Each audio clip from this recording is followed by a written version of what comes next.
Добрый день, дорогие друзья! Я приветствую вас на новой лекции канала «Жизнь после жизни есть, я знаю», который посвящен доказательствам жизни после смерти и устройству потустороннего мира, куда каждый из нас попадает по завершении своего земного пути, где и воссоединяется с ранее усопшими родными и любимыми и продолжает бесконечное путешествие по нашей прекрасной и удивительной Вселенной.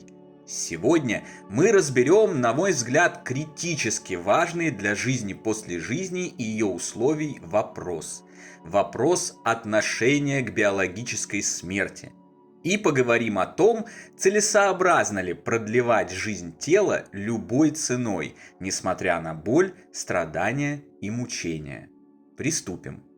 Медицина – это, безусловно, величайшее изобретение, позволившее человечеству излечивать различные заболевания, травмы, ранения, бороться с вирусами, продлевать физическую жизнь и таким образом получать больше времени на получение бесценного опыта и знаний, решение важных целей и задач, с которыми мы пришли сюда из духовного мира, нашего настоящего дома, где все мы и пребываем большую часть своей вечной жизни.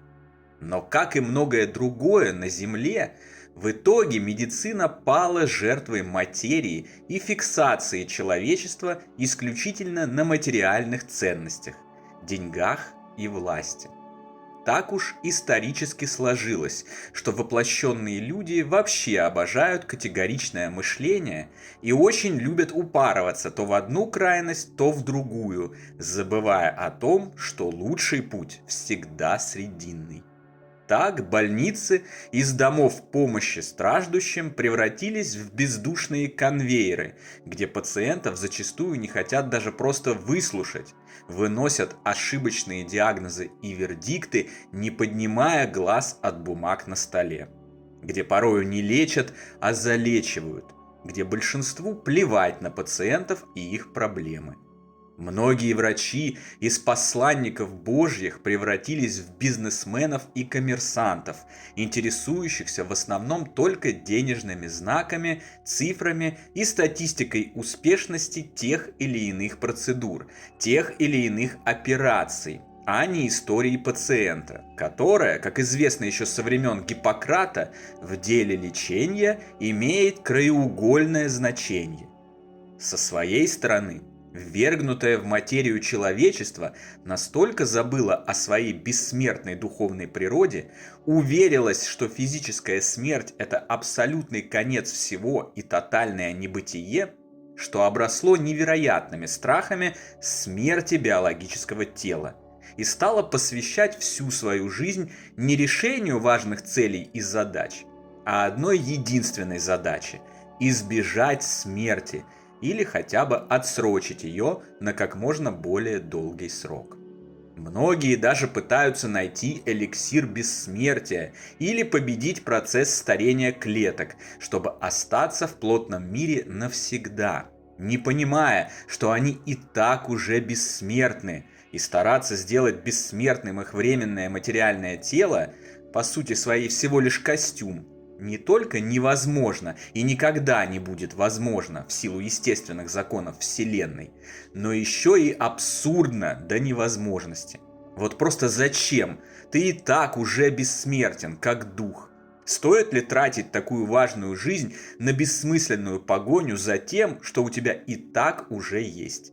Это все равно, что 5 десятков лет кряду пытаться сохранить свой любимый свитер, в котором ты ходил в школу, употребляя на это все свое время, всю свою энергию и все свои деньги. Несуразица какая-то, да и только.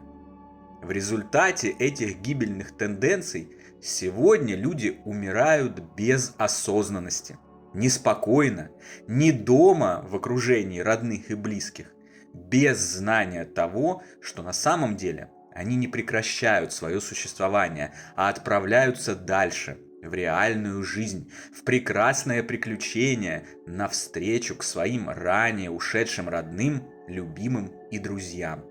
Они уходят в одиночестве, в холодных больничных палатах, в реанимациях, захудалых хосписах, до огромных синяков, исколотые иглами и катетерами, в окружении бездушных машин, продлевающих жизнь, и равнодушного персонала, в страхах, муках неизвестности грядущего и сожалениях о неправильно прожитой жизни. Как и все остальное, созданное Богом, медицина, очевидно, передавалась человечеству, чтобы оно использовало ее разумно, для улучшения земной жизни и увеличения КПД при достижении важных и нужных целей во время воплощения. Зацикленность и фиксация на продлении жизни ценой боли, страданий, поедания огромных порций таблеток, бесконечных операций и трансплантаций, то есть любой ценой, просто ради отсрочки биологической смерти, явно не предполагались. Именно поэтому сегодня как никогда важно донести до как можно большего количества людей знание о том, что смерть – это не конец, а наоборот начало. Что наша физическая жизнь – это лишь пролог перед действительно великим и захватывающим приключением, гораздо более настоящей жизнью. Чтобы обретшие это знание люди могли подходить к вопросам сохранения своего физического тела с позиции разума и разумного выбора, без колоссального вреда собственному духу, который наносят страхи, боли и страдания. Бесспорно, тело – это невероятная, удивительная, полезная и очень ценная машина, а физический отрезок жизни – очень важный этап нашей вечной жизни, который необходимо пройти с максимальным КПД, используя это тело для максимального количества добрых дел, получения максимального количества опыта и знаний, наполняясь максимальным же количеством любви, добра и света, и распространяя их вокруг себя, не допуская ни единой мысли о том, чтобы намеренно наложить на себя руки и досрочно прервать этот до бесконечного важный отрезок посредством самоубийства. Как мы уже неоднократно говорили в наших лекциях и книгах, самоубийство по душевной слабости – это во всех случаях ошибка, влекущая тяжелые последствия для тех, кто ее совершает. Тем не менее, это и не означает, что мы должны становиться заложниками этого тела, до ужаса боясь смерти на протяжении десятилетий и намертво привязывая себя к нему даже тогда, когда это уже бессмысленно и ничего, кроме физических страданий и боли, принести не может. Тело всегда вторично по отношению к духу. Оно инструмент, а не идол. Тело не должно порабощать дух. Дух должен управлять телом в нужных ему целях, а не наоборот. Если твое тело еще относительно молодо и вдруг сломалось, при этом есть разумная возможность его починить, конечно, это нужно стараться делать всегда и в любых случаях при помощи медицины. Бороться до конца, давая таким образом себе дополнительное время для добрых поступков, помощи другим людям, воспитания детей, решения других задач, с которыми ты пришел на землю. Если же ты уже глубокий старик, твое тело хронически неисправно, немощно и уже давно не является инструментом решения таких задач, а ты любой ценой пытаешься задержаться здесь лишь только потому, что до ужаса страшишься якобы надвигающегося небытия, нет никакого смысла обрекать на боли, мучения и страдания себя и своих родных, наблюдающих за твоими мучениями и тоже страдающих от этого. Если тебя настигло смертельное заболевание в любом возрасте, и ты понимаешь, что разумная борьба с ним уже проиграна, а все последующие манипуляции способны дать продление жизни лишь на месяц-другой, но принесут с собою только боль и страдания, мытарство по лечебным заведениям, этим домам боли, бесконечные анализы, болезненные тесты, мучительные химиотерапии, а в итоге ты все равно вскоре уйдешь из этого мира, разве есть смысл выбирать такой печальный путь? На мой личный взгляд, гораздо лучше как для себя, так и для всех остальных было бы завершить те дела, которые для этого доступны, и вместо холодной больничной палаты закончить текущий земной путь в своей теплой постели, в окружении родных и близких, озвучив им самые теплые слова благодарности за проведенное вместе время и сказав «До свидания, мои дорогие, до встречи дома или в следующей жизни». Когда-то именно такое отношение к естественной смерти и было нормой у человечества.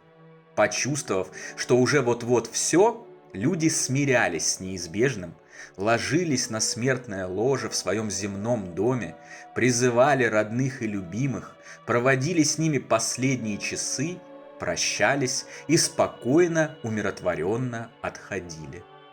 Когда из жизни уходил самый мой родной и близкий человек, уже знакомый постоянным зрителям канала Даня, у нас стоял выбор: ехать в очередную больницу, подключать его к машинам, продлевая его жизнь, но продлевая и его невероятные страдания и боль тоже, или прислушаться к тому, чего хочет он. За 2 дня до его ухода у него началось ухудшение. Вызванные на помощь врачи скорой озвучили свое решение срочно забирать его в больницу, из которой он совсем недавно вернулся. Даня позвал меня, посмотрел мне в глаза и попросил ни в коем случае не отдавать его им, потому что он дико устал от этих бесконечных иголок, манипуляций, страданий, болей и хочет быть дома. И хоть все настаивали на обратном, мы решили, что так тому и быть. Скорая уехала, он очень тепло и искренне поблагодарил меня и вскоре отправился в потусторонний мир. А я ни секунды не сомневался, что мы все сделали правильно. Да, нам было тяжело и горестно разлучаться с нашим ангелом. Нам очень не хотелось его отпускать. Но приоритетно и важно всегда то, что нужно другому человеку. И об этом следует помнить и напоминать себе постоянно. Я убежден, что уходя из физического мира 3 измерений разумно и осознанно, разумеется, без самоубийств и искусственного приближения смерти, а с ее естественным приходом, спокойно и не вцепляясь в наш биомеханический костюм под названием тело мертвой хваткой, мы остаемся честны перед собой. Мы освобождаемся от эгоизма сами. Мы освобождаем своих любимых от длительных страданий. Мы снижаем величину их горя и помогаем продолжить нормальную жизнь вместо того, чтобы закопать ее в землю и до конца дней оправляться от шока и отчаяния. То есть, таким образом, даже своим осознанным уходом мы совершаем добрый поступок и наполняем Вселенную добром, теплом и светом, ставя красивую и прекрасную точку в эпилоге повествования нашего текущего воплощения. Одна из самых серьезных проблем человечества – это наша зацикленность и фиксация на материальном, наше категоричное мышление и наша борьба с иллюзорным страхом смерти. Там, наверху, рассчитывают на наш трезвый рассудок, на наш разум, данный нам Богом-творцом, для того, чтобы мы могли выносить здравые суждения о чем-либо, а не посвящали всю свою жизнь бессмысленной борьбе с ветряными мельницами. Так давайте же оправдаем доверие высших сил и будем учиться использовать наш разум на полную катушку во всех вопросах и ситуациях, направляя наш общий корабль к реализации тех великих целей и задач, ради которых мы все и идем по пути нашей вечной и вечно прекрасной жизни. На сегодня это все, дорогие друзья. Далее вас ждет долгожданный блок лекций о жизни после смерти у детей. Почему дети часто видят невидимое для взрослых и сообщают о своих прошлых жизнях? Куда после смерти попадают дети и что они там делают? Что после смерти происходит с теми, кто сделал аборт, и их детьми? И многие другие вопросы получат свои ответы. Начинаем со следующей лекции. Нажмите колокольчик и включите все уведомления, чтобы не пропустить. Дополнительную интересную и полезную информацию за пределами лекций, ответы на ваши вопросы о жизни после смерти и познавательные статьи о потустороннем мире вы найдете в нашем телеграм-канале. Ссылка на него, как всегда, в описании видео и на экране. Добро пожаловать! Встречаемся на новой лекции здесь же, на нашем YouTube-канале. А пока всего вам самого лучшего, волшебного и замечательного.